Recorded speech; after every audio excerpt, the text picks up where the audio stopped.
Hello and welcome everybody. Today we are going to start with the first chapter of Services and Program, that is paper 4. Yesterday we have understood about the contents. हमने हमारी previous class में content समझा था कि content में क्या क्या है, क्या क्या सर्विसेज हम देख रहे हैं। तो इस सब्जेक्ट में हम ज़्यादातर CWSN यानी चिल्ड्रन विद स्पेशल नीड वाले बच्चों के बारे में थोड़ा ज़्यादा समझेंगे, लेकिन अभी हम एक पर्सपेक्टिव समझ रहे हैं ईसीसी का। ईसीसी हम शुरू से जब पेपर 1 में हमने देखा था तो हमने ओवरऑल इसका आइडिया समझा था पूरे पेपर में कि क्या क्या चीज़ें हैं और क्या क्या चीज़ें होनी चाहिए ईसीसी में। तो वो चीज़ों का पर्सपेक्टिव हमने अंडरस्टैंड करा था। अब हम यहाँ पर उसको एक जिस्ट में, मतलब एक शॉर्ट वे में इसको हम अंडरस्टैंड कर रहे हैं। सो ईसीसी होता क्या है? What is ECC? ECC is a time period of a childhood. Childhood time period है जहाँ पर ये चीजें हमको समझना बहुत ज्यादा जरूरी है कि जो हमारा चाइल्डहुड पीरियड है।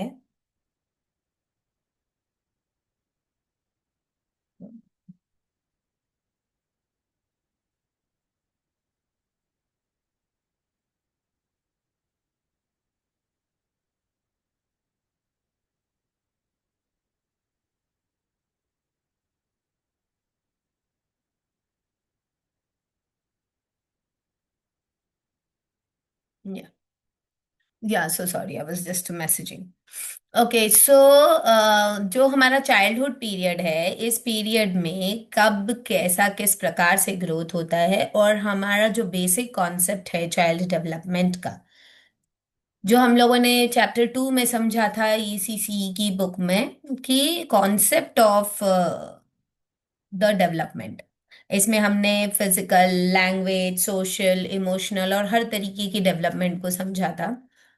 तो मेन इंपॉर्टेंट एस्पेक्ट इसका पर्सपेक्टिव हम ये समझेंगे कि फिजिकली, मेंटली और सोशली जो व्यक्ति या जो बच्चा जिसको हम अंडरस्टैंड कर रहे हैं, जिसकी डेवलपमेंट को हम समझ रहे हैं, वो होगा चाइल्ड डेवलपमेंट, और वही ईसीसी कहलाएगा।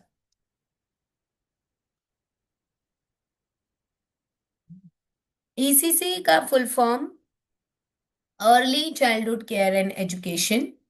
अब यहाँ पर ये बता रहे हैं कि चाइल्डहुड के अर्ली पीरियड्स जो हैं, जो इनिशियल स्टेजेस हैं, उन्हें हम कहेंगे ईसीसीई। राइट? जो अर्ली पीरियड्स है उनकी केयर, उनकी अंडरस्टैंडिंग, ये सारी चीजें जो हैं वो ईसीसी में आएंगी। ठीक है? Yes, you all can leave the session. Thank you very much, all of you.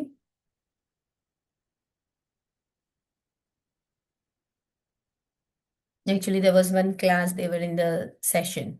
Okay. So हाँ, तो हम ये समझ रहे थे कि ईसीसी केयर सेंटर्स जो हैं, ये कैसे इसको असर डालेंगे। ठीक है ना? जब हम केयर देख रहे हैं, अर्ली चाइल्डहुड केयर समझ रहे हैं, तो वहां पर क्या चीजें इंपॉर्टेंट है?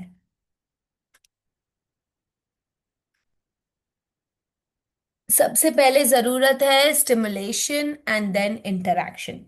सब बच्चे को हमें क्या क्या देना है? सबसे पहले तो प्रेम देना है, अफेक्शन देना है। ठीक है?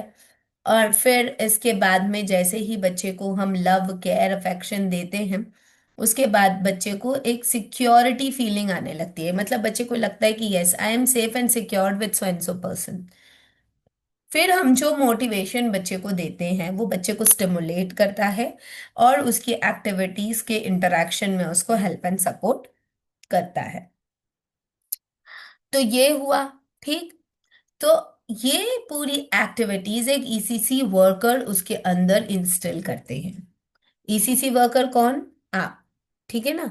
जब आप इन एक्टिविटीज को इनबिल्ड करते हैं as a trainer, as a teacher, as a motivator, as a moderator और एनीथिंग, ठीक है ना, ईसीसी एडुकेटर, कुछ भी तरीके से आप जब बच्चे के साथ रहते हैं तो आप उनको ये चार चीजें प्रोवाइड करते हैं: affection, security needs, stimulation and interaction.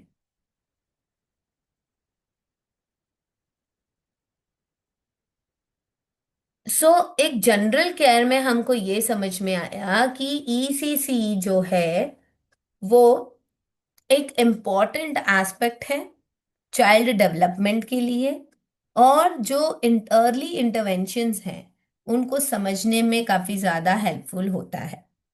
Child development के जो बेसिक कॉन्सेप्ट्स हैं उनको अंडरस्टैंड करने के लिए ईसीसी को समझना बहुत ज्यादा जरूरी है।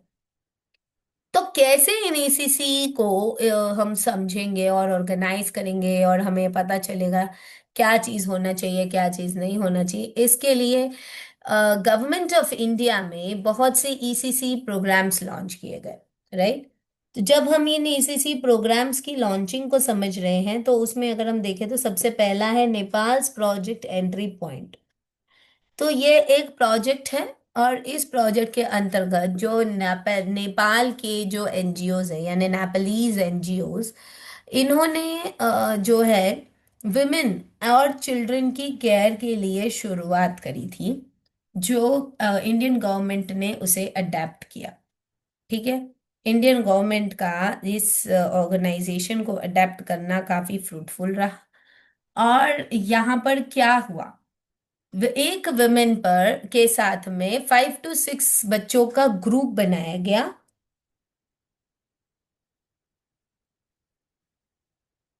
And that women is taking care of all those 5 to 6 children. वो वुमेन वो 5 से 6 बच्चों का केयर टेकिंग कर रही है, और उसी के साथ साथ में इनकी जो ट्रेनिंग एक्टिविटीज है वो प्रोवाइड कर रही है। ठीक है, मतलब जो भी उनको ट्रेनिंग के लिए जरूरत है, मटेरियल्स है, किट है, जो भी चीज है वो उनको प्रोवाइड कर रही है, और बच्चे उस लेवल पर अंडरस्टैंड कर रहे हैं। तो मतलब छोटा ग्रुप है और एक ही टीचर है, एक बच्चों को अच्छे से समझ आ रहा है, सब लोग उन एक्टिविटीज को कर रहे हैं। तो नेक्स्ट आया peruse programme of initial education, जिसे हम प्रॉनी कहते हैं। अब यहाँ पर बड़ा ग्रुप बना। ठीक है, इस ग्रुप में सबसे ज्यादा न्यूट्रिशन पे फोकस किया गया कि भाई न्यूट्रिशन अगर अच्छे से मिलेगा तब बच्चा पढ़ पाएगा समझ पाएगा। तो प्री स्कूल एक्टिविटीज को न्यूट्रिशन से सबसे ज्यादा फोकस किया गया। थाईलैंड में न्यूट्रिशन की कम्युनिटी पर ही जोर डालते हुए हर बच्चे की interpersonal skills, psycho social activity skills और डिफरेंट स्पेसिफिक एक्टिविटी स्किल्स पर फोकस किया गया।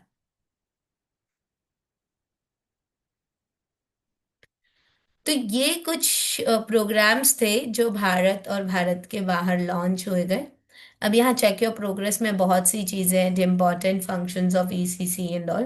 तो ये इतना डिटेल में जानने का ज़रूरत नहीं है, आप इसको अपने एंड पर समझ सकते हैं।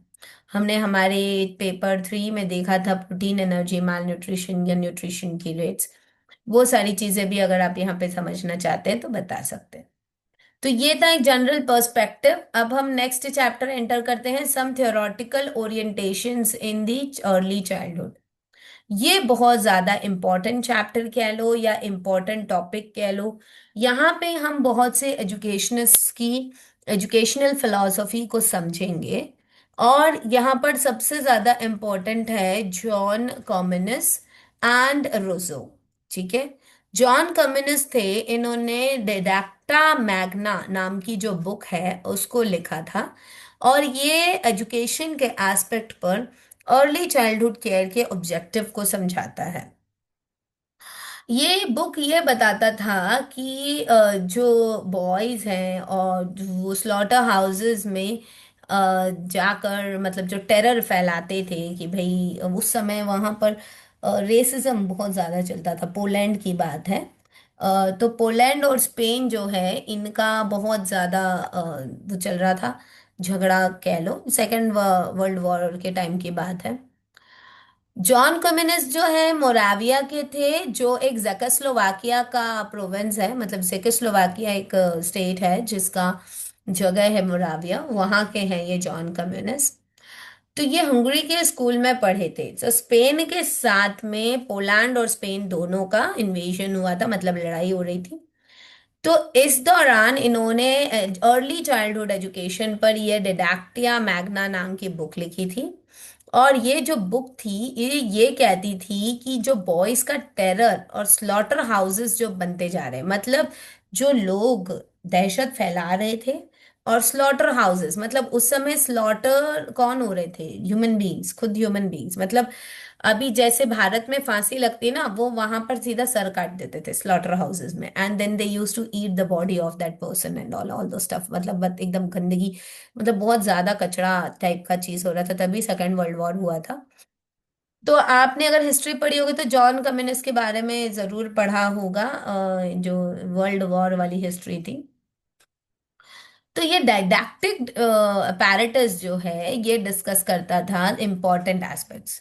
वो ये कहता था कि सेंसेस को अंडरस्टैंड करना जरूरी है, इंडिविजुअल डिफरेंसेस को समझना जरूरी है, बच्चे के बेसिक नेचर जिसे हम फंडामेंटल नेचर कहते हैं उसको समझना जरूरी है, बच्चे की जो स्कूल लाइफ रिलेशनशिप है उसको अंडरस्टैंड करना जरूरी है, and last but not the least motives को समझना बहुत ज्यादा जरूरी है। उसके बाद आए हैं फ्रांस के जैकस रजो, जिसे हम ओनली रजो के नाम से जानते हैं। फ्रेंच रेवोल्यूशन में इनका बहुत बड़ा हाथ है।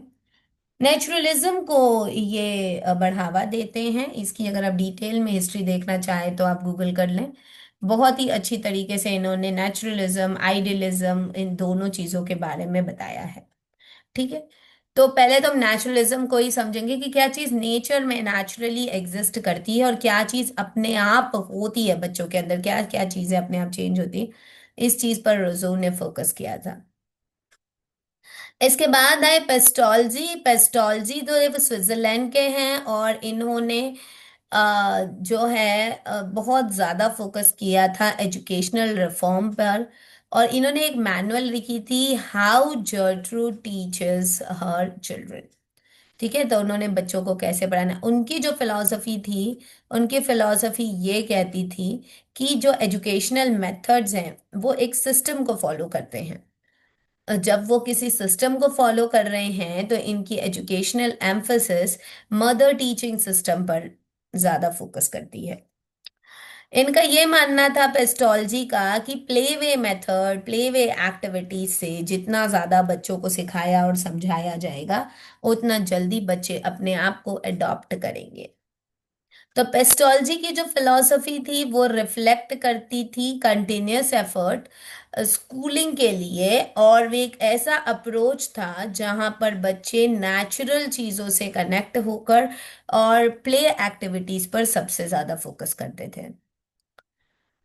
इसी प्ले एक्टिविटी को आगे बढ़ाया Friedrich Froebel. This is very very very important with respect to ECC educator. You as an ECC educator आपको फेडरिक फ्रॉबेल का नाम बिल्कुल भी नहीं भूलना है। Friedrich Froebel is the father of kindergarten because he founded the kindergarten. ये Prussia के थे, और ये मतलब प्रशिया इज इन जर्मनी, ठीक है, तो ये प्रशिया के थे। इन्होंने पेस्टोलॉजी की टीचिंग को आगे बढ़ाते हुए प्लेवे मेथड पर सबसे ज्यादा फोकस किया।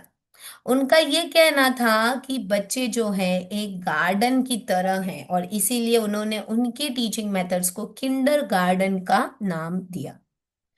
फ्रॉबेल ने और भी बहुत सारे पब्लिकेशंस करे जहां पर education of man, pedagogies of kindergarten, education by development, mother play and nursery songs, basic concepts in his educational philosophies, ये सारी चीजें जो थी ये फेडरिक फ्रॉबेल द्वारा पब्लिश कराई गई।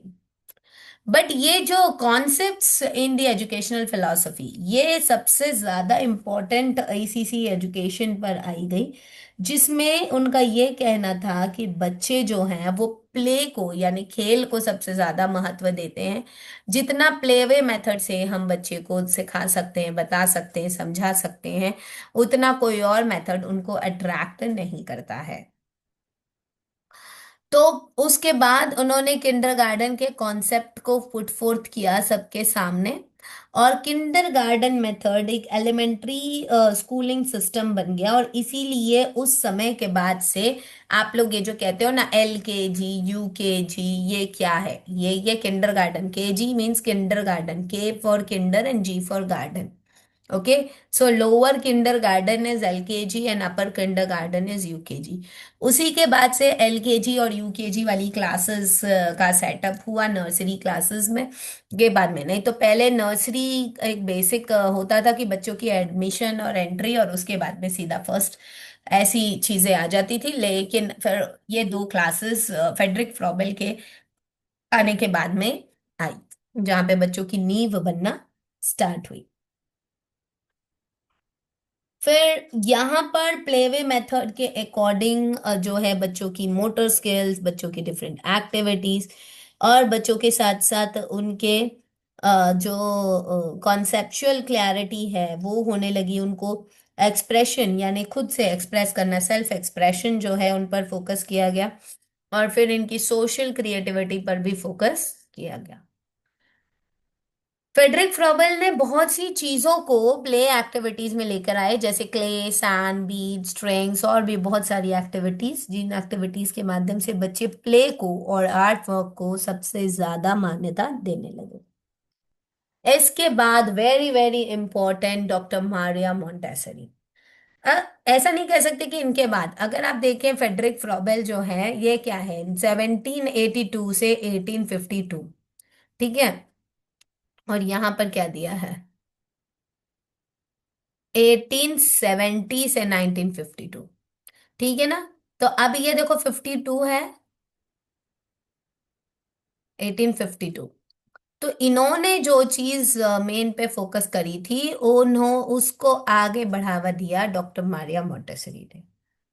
फेडरिक फ्रॉबेल के प्लेवे अप्रोच को उन्होंने अपनी एजुकेशनल फिलॉसफी बनाई। फेडरिक फ्रॉबेल ने किसको बनाई थी, पेस्टोलॉजी को। पेस्टोलॉजी की रोजो, पेस्टोलॉजी ने रोजो की ली थी, ठीक है ना। रोजो की पेस्टोलॉजी, पेस्टोलॉजी की फेडरिक फ्रॉबेल, और फेडरिक फ्रॉबेल की किसने ली, डॉक्टर मारिया मोंटेसरी, ठीक है ना। लाइन वाइज अगर आप इसका हायरार्की बनाएंगे तो आपको ये चीजें समझ आएंगी। डॉक्टर मारिया मोंटेसरी की फिलॉसफी आज भी चल रही है, ठीक है। अब 1870 में वो उन्होंने इस चीज को अप्रोच किया था। मतलब 1870 तो उनका बॉर्न था, तो 1950 के अप्रोक्स, नो, 1901 के अप्रोक्स उन्होंने इसकी स्टार्टअप करी थी। सो अब डिस्कवरी ऑफ चाइल्ड, ऐसे बहुत सारी पब्लिकेशंस रही हैं उनकी। Educate the human potential, secret childhood, child care and education, education for the new world, what you know about the child, child training, the doctor Maria Montessori method. ये जब जब हम पीएचडी लेवल करते हैं ना, तो उस समय कुछ हम ये छोटी छोटी चीजें जो लिखते हैं, पब्लिश करवाते हैं, वही सारी चीजें जो हैं यहाँ पर आ जाती हैं। सो मॉन्टेसरी एजुकेशन एक ऐसा एजुकेशनल अप्रोच है जहां पर फिजिकल के साथ साथ में सोशल और साइकोलॉजिकल नेचुरल एनवायरनमेंट पे फोकस करा जाता है। डॉक्टर मारिया मोंटेसरी एक साइंटिफिक अप्रोच को लेकर चलते हैं, और इस साइंटिफिक अप्रोच में सबसे ज्यादा चाइल्ड सेंटर्ड फोकस किया जाता है, अप्रोच किया जाता है। टीचर का क्या रोल है, the role of a teacher is actually as a directress. Teacher is not a teacher, the teacher is directress. The teacher directs the students, but teacher does not performs anything. Doctor Maria Montessori का जो basic system है वो ये कहता है कि बच्चों को फ्री छोड़ा जाए, उनको जो जानना है, समझना है, उसको समझने की पूरी फ्री एक्सप्लोरेशन दिया जाए, और उसके बाद जब वो क्वेश्चन करें तब उनको सारी चीज़ों का आइडिया दिया जाए। यानी कि बच्चों को एक प्रिपेयर्ड एनवायरनमेंट दिया जाए, एक ऐसा एनवायरनमेंट जहाँ पे बच्चा जो है उस चीज को अच्छे से फोकस कर सके, उस चीज को अच्छे से अंडरस्टैंड कर सके, और फिर उस पर अपने एस्पेक्ट्स को फ्रीली लेकर जाए। डॉक्टर मारिया मॉन्टेसरी ने ये तो बहुत अच्छे से किया, बट इसके कुछ लिमिटेशंस भी रहे हैं। डॉक्टर मारिया मॉन्टेसरी ने बहुत काम करा, लेकिन मॉन्टेसरी मेथड्स में म्यूजिक, डांस, ड्रामा, एक्टिविटीज, ये सोशल ट्रेनिंग जो है, और इनकी जो इक्विपमेंट्स है, ये काफ़ी ज़्यादा कॉस्टली होने के कारण हमारे इंडियन सोसाइटीज़ में ये ज़्यादा फ्लरिश नहीं हो पाया। जैसा कि आप जानते हैं उस समय हमारा भारत डेवलप हो रहा था। अब हालांकि हमारा भारत स्टिल डेवलपिंग है, डेवलप हुआ नहीं है। बट द थिंग इज कि कॉस्ट पर्सपेक्टिव की वजह से मॉन्टेसरी सिस्टम जो है काफी ज्यादा हाई लेवल पर पहुंच गया था उस समय, इसीलिए मॉन्टेसरी सिस्टम इंडिया में फ्लरिश नहीं हो पाया। इसके बाद रविंद्रनाथ टैगोर, देखो अब तक हमने क्या पढ़ा, Rousseau, Pestalozzi, Friedrich Froebel, doctor Maria Montessori, चार थियोरिस्ट एजुकेशनिस्ट को पढ़ा और समझा। अब नेक्स्ट आए हैं डॉक्टर रविंद्रनाथ टैगोर। अब ये जो है इन्हें गुरुदेव करके कहा जाता है। इन्होंने नेचुरलिस्ट थियोरी पर फोकस किया रोज़ो की तरह। और ये जैसा कि आप जानते हैं इन्होंने हमारा जो देश का एंथम है, नेशनल एंथम है, इसको लिखा था। इसके साथ साथ में बहुत सी उनकी बुक्स हैं, कुछ बंगाली में हैं और कुछ हिंदी में, कुछ इंग्लिश में। तो बेसिकली शिक्षा हफ, द पैरेट्स ट्रेनिंग, शिक्षा समस्या, तो ये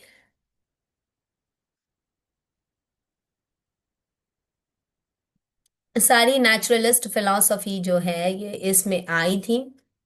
इसके साथ साथ रविंद्रनाथ टैगोर ने बहुत सी एक्टिविटीज को समझाने का फोकस किया था। उन्होंने एम्फेसाइज किया था पेरिपैटिक मेथड। पेरिपैथिक मेथड क्या होता है, यहाँ पर रिदम और हार्मनी यानी म्यूजिक से रिलेटेड एक्टिविटीज, जहाँ पे आप फीलिंग्स ऑफ एक्सप्रेशंस को अंडरस्टैंड करें, वो पेरिपैथिक मेथड होगा। जहाँ आप एक्टिविटीज को इन्वॉल्व करें, activity based approach. Then environmental approach, अब ये होता है जहाँ पर हम बच्चों को प्रॉपर एनवायरमेंटल इफेक्ट देंगे। डिसिप्लिन मतलब सब चीज सिस्टमैटिक हो, थोड़ा सा रिजिडिटी होना चाहिए लेकिन बहुत ज्यादा ना हो, ये चीज पर फोकस किया जाए। स्टूडेंट टीचर रिलेशनशिप काफी अच्छे होने चाहिए, ये उनका मानना था। आश्रम में उन्होंने बहुत सारी एक्टिविटीज करी थी। उनका कॉन्सेप्ट था जो आइडियल टीचर का, वो उन्होंने फाल्गुनी नाम का एक प्ले जो किया था, प्ले यानी नाटक प्रस्तुत किया था, उसमें काफी अच्छी तरीके से स्टूडेंट टीचर रिलेशनशिप को मेंटेन करके बताया गया था, और इसीलिए उनको गुरुदेव कहा जाता था, बिकॉज उनको गुरु की उपाधि मिली थी। अब नेक्स्ट आ जाते हैं doctor Mohandas Karamchand Gandhi. I hope आप इन्हें बहुत ही अच्छी तरीके से जानते हो। He is the father of our nation, he has given us the independence. Mahatma Gandhi की यहाँ पर बात हो रही है। इन्होंने 1937 से हमारे भारत में जो है जो Montessori system, kindergarten, nursery schooling system, इन सब की आइडियोलॉजी को मिक्स करके एक नया एजुकेशन सिस्टम लेकर आए जिसे हम नाई तालम कहते हैं। नाई तालम को बेसिक एजुकेशन सिस्टम कहा गया, और ये जो बेसिक एजुकेशन है ये हमारे भारत में चला।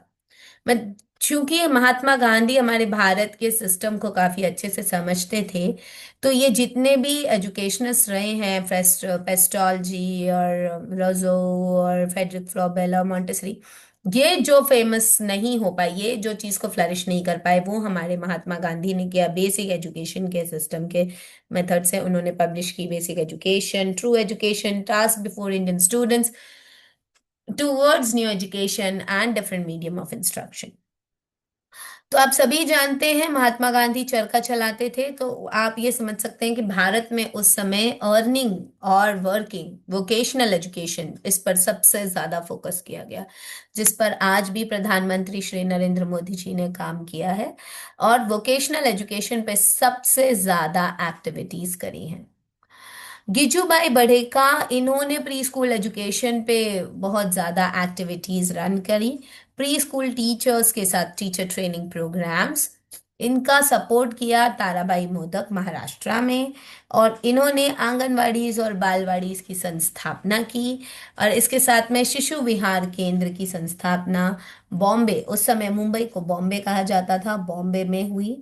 और ये जो एजुकेशनल ट्रेनिंग है इसको ग्राम बाला शिक्षा केंद्र के नाम से संस्थापित किया गया।